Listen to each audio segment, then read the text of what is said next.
Dear students, flowering plant की morphology में आज हम टेक्निकल डिस्क्रिप्शन पढ़ेंगे किसी फ्लोरिंग प्लांट का। देखिए, प्लांट की स्टडी करने के लिए हमने रूट, स्टेम, लीफ, फ्रूट्स के बारे में जाना। आज हम फ्लावर का स्ट्रक्चर पढ़ने जा रहे हैं। तो जब भी आप किसी भी प्लांट का डिस्क्रिप्शन करें तो सबसे पहले उस प्लांट्स के बारे में ये बताएं कि ये प्लांट वुडी है, इसका स्टेम या इसके ऊपर कांटे हैं, इसके ऊपर बार्क है, ये स्टेम किस तरह का है। इसके बाद हम बताते हैं कि ये किस तरह के वातावरण में रहने वाला प्लांट है।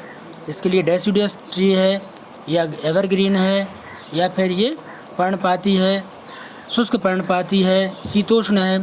तो पौधे की आप कैनोपी देखकर, बाहर से स्ट्रक्चर देखकर बता सकते हैं ये पौधा किस तरह के वातावरण में रहने के योग्य है, इसको किस तरह का वातावरण सूट होता है। आज जब हम फ्लावर फैमिली का डिस्क्रिप्शन कर रहे हैं तो छोटी छोटी चीज़ें हम ध्यान रखते हैं फ्लोरल फार्मूला में। फ्लोरल फार्मूला जो है उसमें इस तरह का ये फ्लोरल फार्मूला रहता है। आप जब ध्यान से देखेंगे कुछ प्लस माइनस के सी ए इस तरह की चीज़ें लिखी हुई हैं, तो हम यहाँ एक एक चीज़ का वर्णन करते जाएंगे। तो सबसे पहले तो ये बात आती है कि ये जो फ्लावर है ये बराबर 2 हिस्सों में बढ़ जाता है या 4 हिस्सों में बढ़ता है। ठीक है, यदि ये बराबर 4 हिस्सों में बढ़ जाता है इसको फ्लावर को, तो इसको हम प्लस साइन के द्वारा, जिसको गोले के अंदर रख दिया जाता है, इस तरह से शो करते हैं।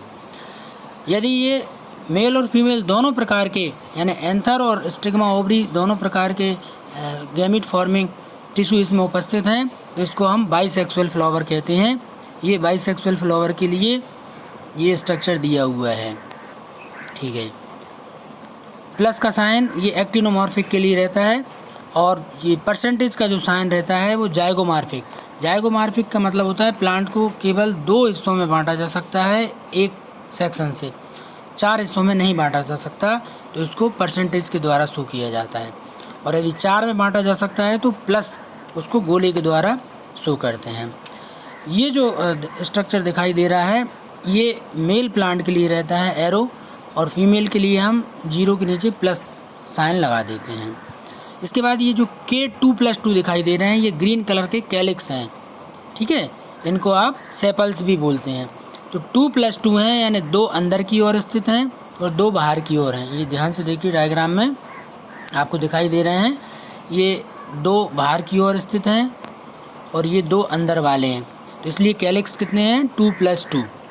इसके बाद हम कोरोला की बात करें, जिनको पेटल्स भी कहते हैं। ये कोरोला 4 है, तो 1, 2, 3 और 4, ये 4 कोरोला आपको दिखाई दे रहे हैं, इसलिए C4 लिख दिया है। एंड्रोसियम की बात करें तो ये एंथर रहते हैं, यहाँ एंथर फॉर्मिंग होता है। एंड्रोसियम 2+4 लिखा हुआ है, तो 2 अलग हैं, ये वाले 1 और ये 2 अलग हैं, और 4 अलग हैं, ये 4 एक रो में स्थित हैं, इसलिए इनको 2+4 करके लिखा जाता है। गायनोसियम की बात करें तो ये गायनोसियम मतलब होता है ये ओवरी।